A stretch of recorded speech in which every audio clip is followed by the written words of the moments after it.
మళ్ళీ 2015లో ఫ్రెండ్స్ ద్వారా తెలిసింది.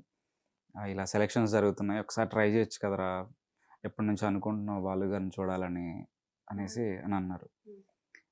ఒకసారి ట్రై చేద్దాము అనేసి హైదరాబాద్‌లో ఆడిషన్ ఇచ్చాను. ఆడిషన్ అవ్వగానే ఆర్ఎఫ్‌సిలో ఫైనల్ షూట్ ఉంది.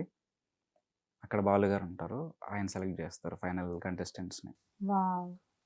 ఆ న్యూస్ రాగానే నాకు ఇంకేం అవసరం లేదు. జస్ట్ ఆయన్ని చూసి ఆ రోజు సెలెక్ట్ అవ్వకుండా ఇంటికొచ్చేసినా చాలు. ఎందుకంటే చిన్నప్పటి నుంచి మైండ్‌లో ఉన్న పర్సన్ కదా! ఆబ్వియస్లీ. అంటే ప్రతి ఒక్క పాట అంటే పిచ్చున్న వాడికి, ఆయన మీద ఇష్టం ఉన్న వాడికి జస్ట్ చూస్తే చాలులే ఇంకేం అవసరం లేదు. అంటే తర్వాత ఏమవుతదని ఎవరికీ ఐడియా ఉండదండి. ఒక సింగర్‌కి ఒక కాంపిటీషన్‌లో పాడిన తర్వాత నేను ఇలా అయిపోతాను, అలా అయిపోతానని ఇప్పుడే ఉందేమో గానీ, నేను 2015లో పాడినప్పుడు నాకైతే అంత ఐడియా లేదు.